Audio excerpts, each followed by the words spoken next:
of course, alle 10 Spielen ist this year. I mean, that shouldn't surprise you, right?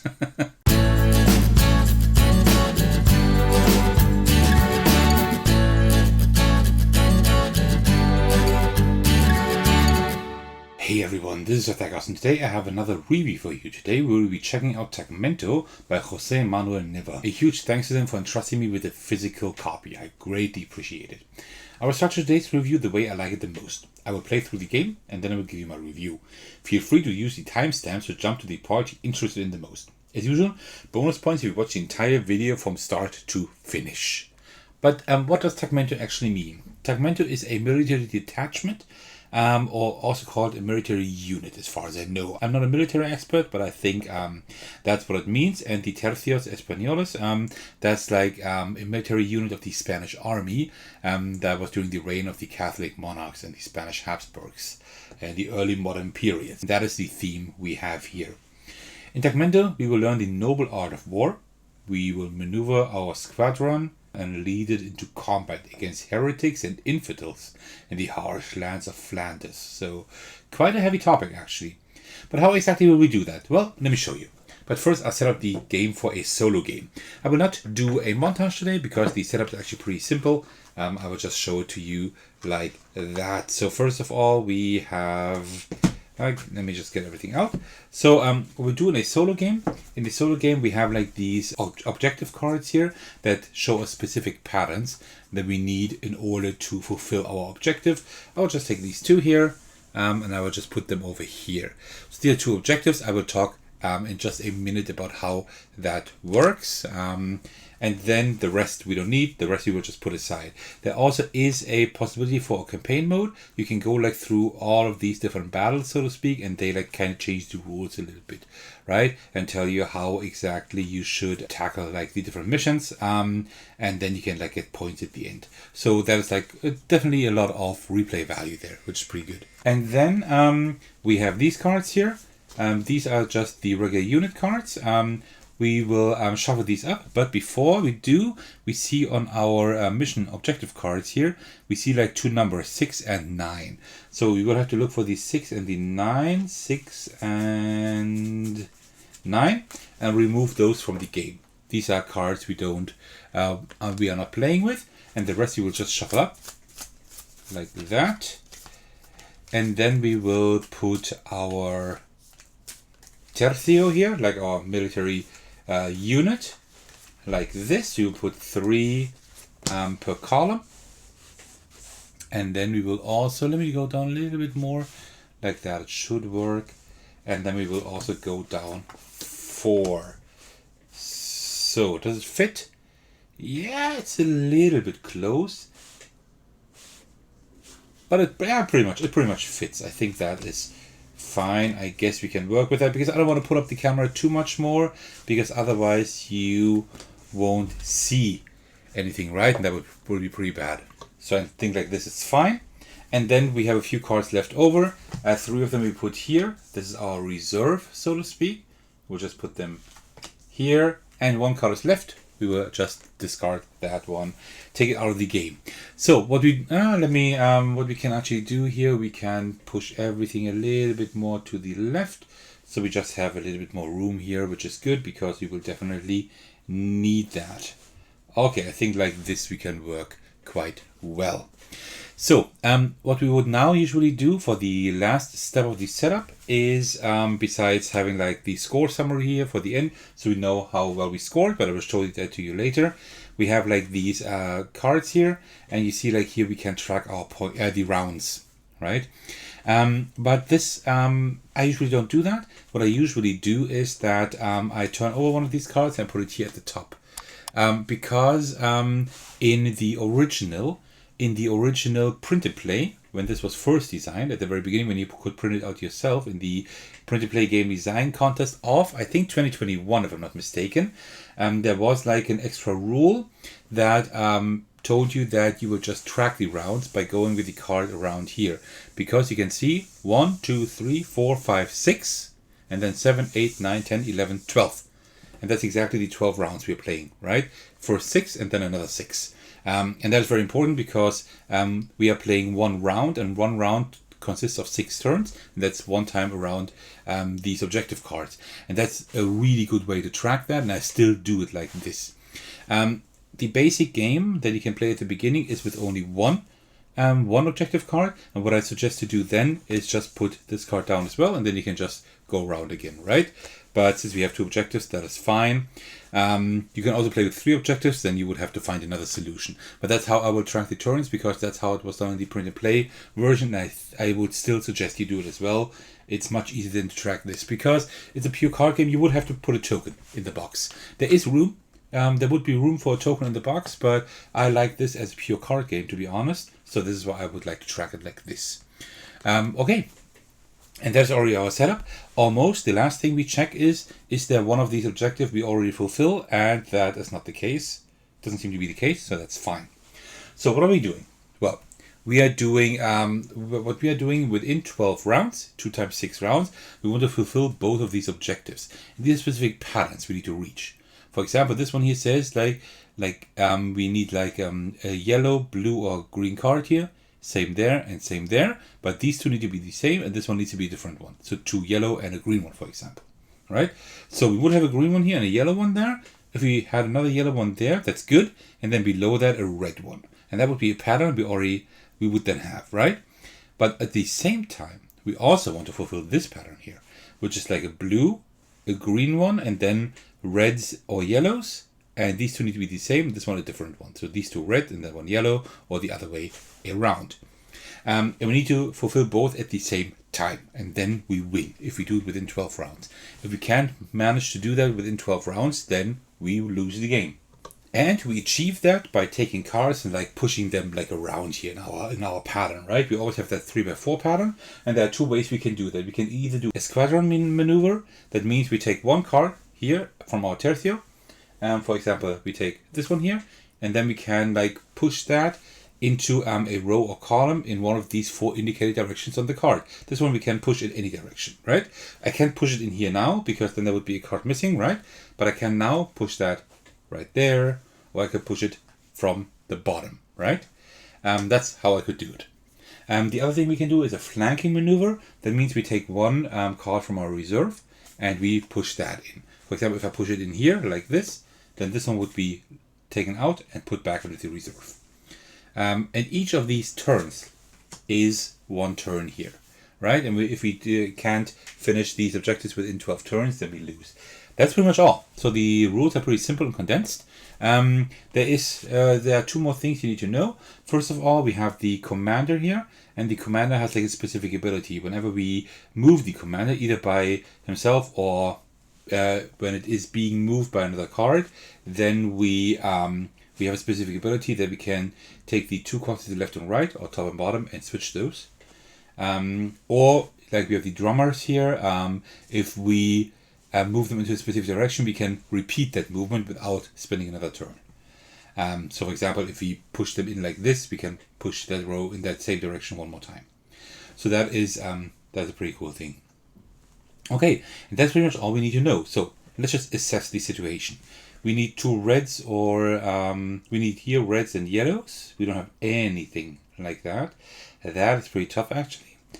The blue one down here and a green one. That is not too tough to get, actually. And then up here, the yellow and the green are already great. We need a yellow here. How can we get the yellow one over there? I have a few ideas, but I don't have anything yet. So, okay. And then we need a red one right here. We can also, you see these 2 arrows here with the circle, we can also rotate, right? So we could also rotate the pattern. But I think I will leave it like this, because like this we can actually, I think, work quite well with it. Okay, so let us now think here.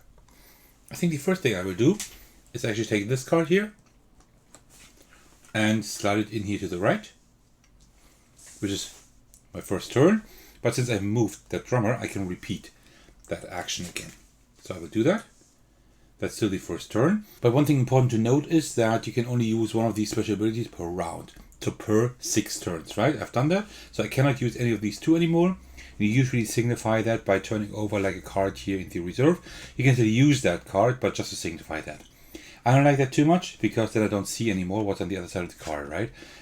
So what I usually then do is just I take the other commander card I have here, right? And I just place it someplace, right? I will just place it up here, so I just know that I've already used it. Then we do it like this, right? So I already know I have used the special ability and I can't use it anymore. Let me just turn it over like this. Okay, so and then I will take this one here from the reserve and push it in here, because that works. You see like the arrow, right? To the right and left. And this one will then go over here. That was the next turn.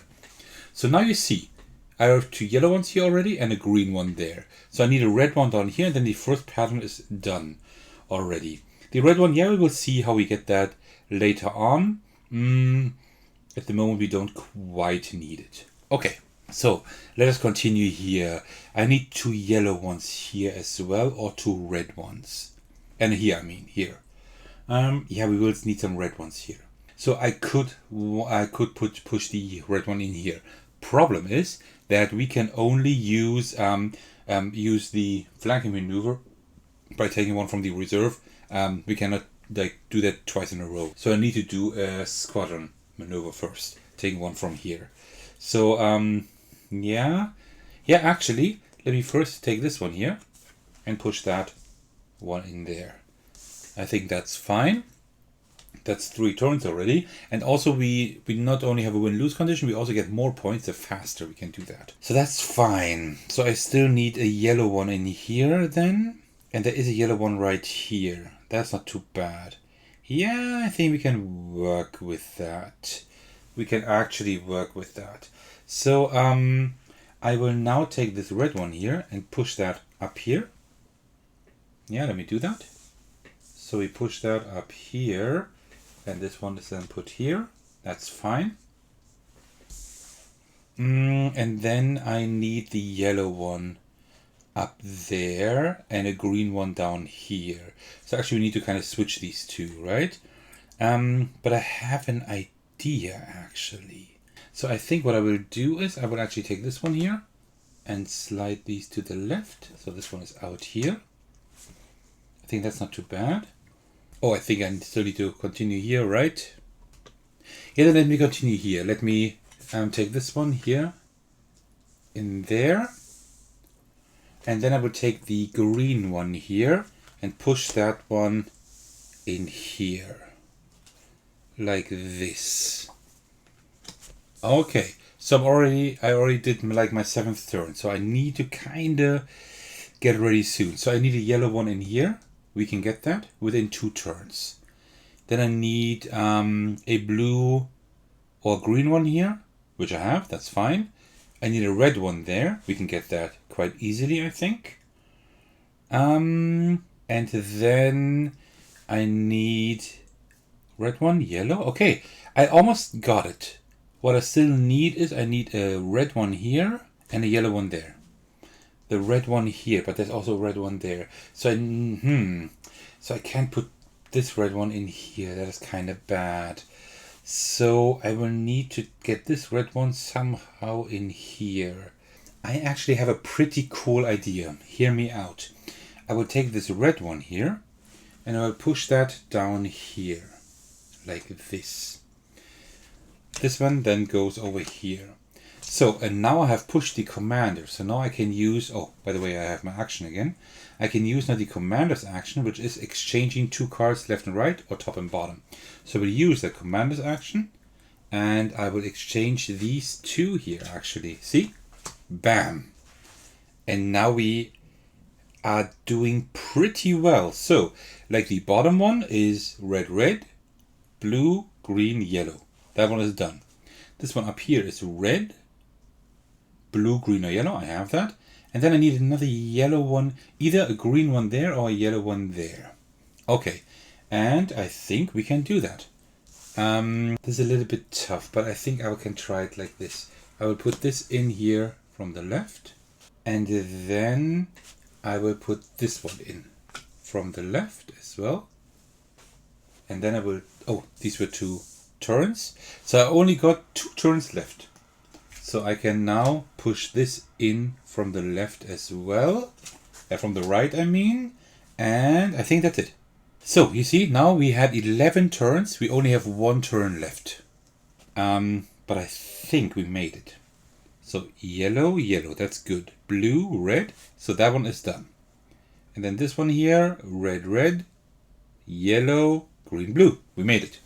So we actually made it, but within 11 turns. So we only had 1 turn left to make it. So that was really close. I hope I didn't make any mistakes. This game is quite prone to analysis paralysis, right? And you have to think a lot. And then also I have to try to make it a little bit entertaining and watch the recording and everything. So I hope that I didn't make any mistakes. If I did, then I'll put it in the pinned comment. Like whatever I did wrong. But I think that actually worked, yeah. So, we made it. Wow, that was really, really close. What we do now is, we take this score summary here. And it says like in which turn we were able to finish that. If we finish that in turn 1, 2, or 3, we get 10 points. That's the maximum amount of points. If we did it in turn 12, we only get 1 point. For turn 11, we get 2 points. So that's all. Alright, so we win the game. That is the most important thing. But also we have 2 points. So we can try to beat our score. And also there is like more levels to play. Like the base level is only one of these missions. I played at level 1. That is 2 missions. Then you can also like put a 3rd mission here. Then you have like level 2. And then level 3, you also use these banners here. And this like tells you like specific colors you can use in a specific round. So for example, like in round 1, you see there's nothing. Like in round 3, you could not use blues and reds, for example, right? In round 4, not only you can't use yellows and things like that. So these actually like tell you like which cards you can or can't use, which is pretty interesting. And if you do that, you even get more points. If you do like that hardest level, so to speak. Oh, as I'm packing up the game, I completely forgot to mention that, of course, this also has a 2-player mode, right? So you can also play it with up to 2 players, and then you have like a separated area, so to speak, but you can also like push into the opponent's area and try to capture their cards, so to speak. Very interesting as well, although I have only played the solo mode so far, so I can't say any more about that mode. But well, that was my solo playthrough of Taĉmento. But how do I like the game? Well, let me tell you. The theme is not quite my cup of tea. But this is not exactly a fair assessment since I don't like war-themed games in general. But the game does its best to carry the theme through the presentation and the gameplay. And does it quite well. Sure, you could probably apply another theme to the game, but it is still done quite well. The art design is pretty nice. It has this old school military style, and it fits the theme well. I actually quite like the art here. Unfortunately, the colors can be a little bit hard to see, especially when the lighting isn't great. But the symbols help. The general gameplay is really nice. It is puzzly in a really interesting way. You try to achieve specific patterns, but the available cards can only move in very specific ways.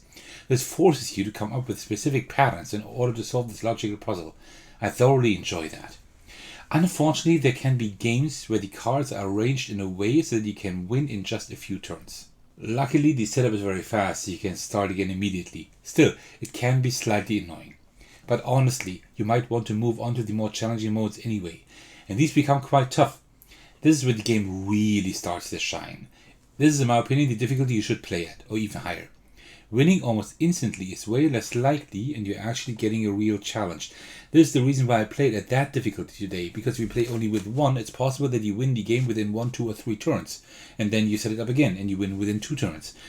Because these can be pretty easy to reach. Sure, for learning the game, the standard mode is fine. But believe me when I say you should move on pretty much immediately after that to at least this mode here, with like at least 2 of these objectives.